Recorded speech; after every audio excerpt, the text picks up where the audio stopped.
There was definitely a struggle to get the trust from the players, but it wasn't about them understanding that I'm the real deal. It was more about me becoming the real deal. Hi, SG came from third place in Season 1 DPC to almost being relegated to the lower division in Season 2. It looks like SG going to be staying in Div 1. Yep, they The are. throne is open and GG's called. They're tipping. They're tipping. They're happy to stay in Div 1, that's for sure. But if you're a fan of SG, you know you had way higher expectations than just scraping your way out of this one. Man, that was real rough. The very last game. Yeah, like the very last game of the very last series they had. And somehow they actually qualified to TI. I think this speaks a lot about the uncertainty that permeates the region. AY talks a little bit about it here. Yeah, I think just in general, SA has always been pretty volatile. Like you can think even to like 2015 even, you had like unknown takeout newbie.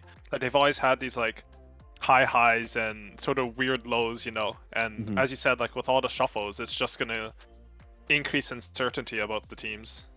SG's story embodies a lot of what he's talking about, or maybe Noping's story, since they are the ones that went to the major, were favorites to qualify, and yet they did not.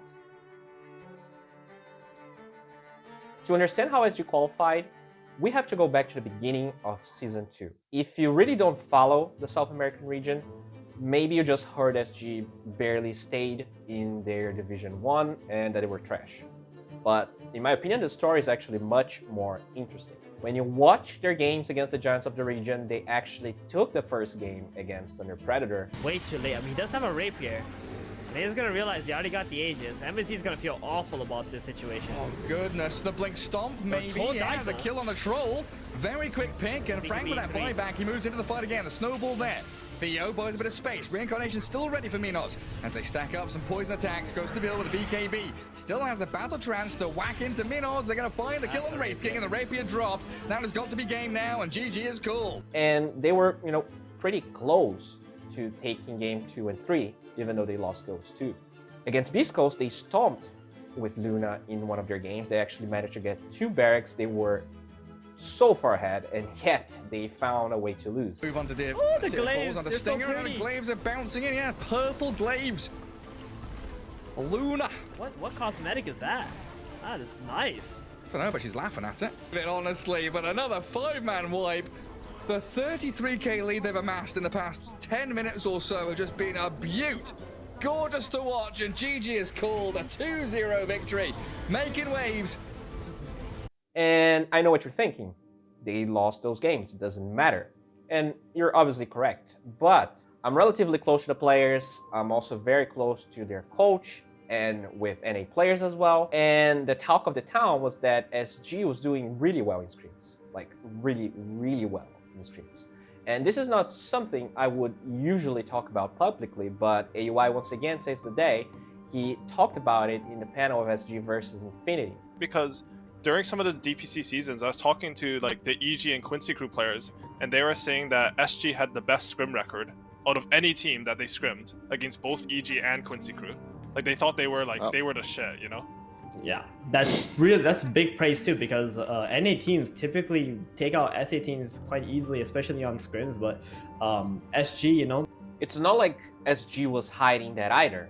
In this video they published before they qualified to TI, we can see Tavo talking about how they were doing really well in scrims, and all they needed to do was translate that feeling to their official matches.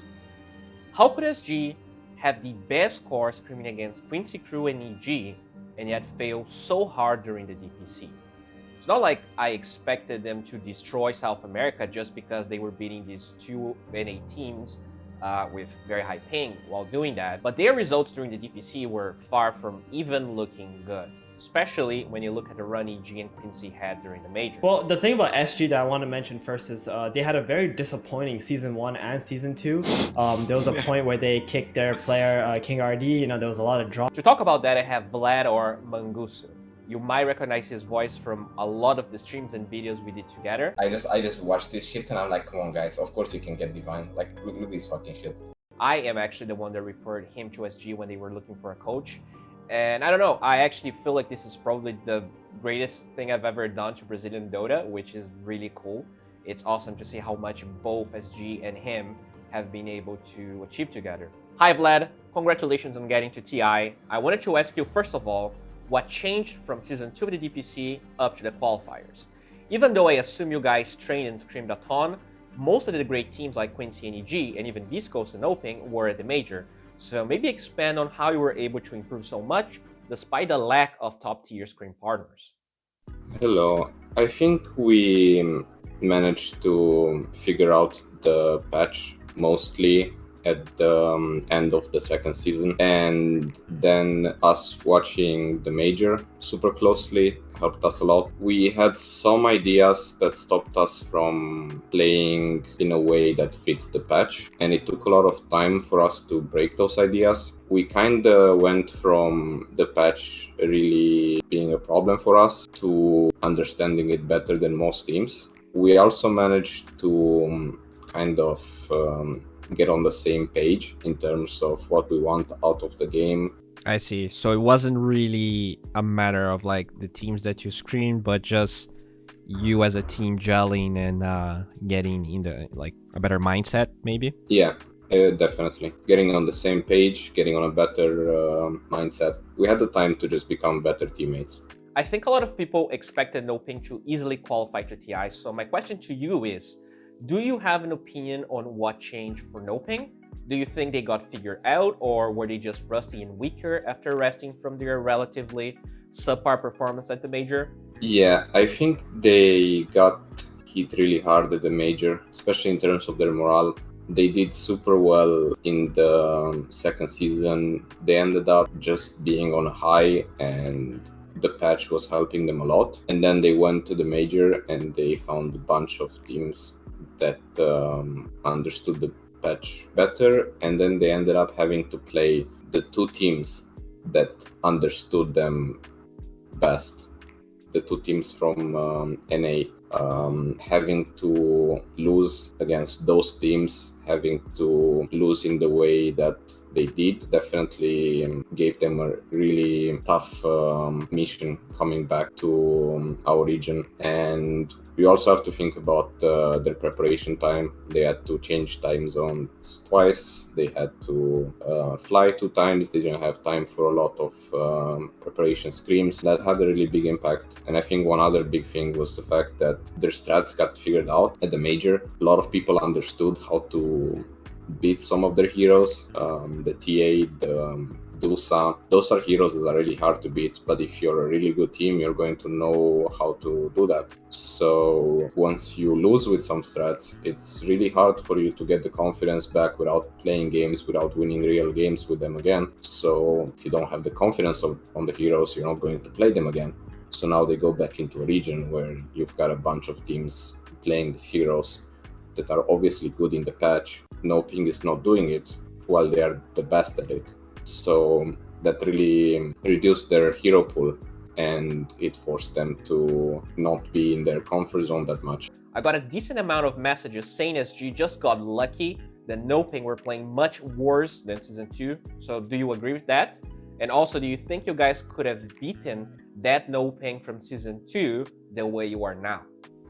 Yeah, we definitely think so. In the first season, they had a lot of advantages. They were playing something that the meta favored a lot. We were playing super far away from the meta, and right now our understanding of the game, our coordination, our farm distribution, and just our cohesion as a team and our momentum is much better. With them not having those advantages, we would definitely manage to beat them in a best of 5. So as you was looking for a coach, that's how I referred you, but the names they were considering were, AY, 1437, Fear. How do you feel being able to take SG to TI despite being pretty much new blood compared to those big names when it comes to competitive Dota?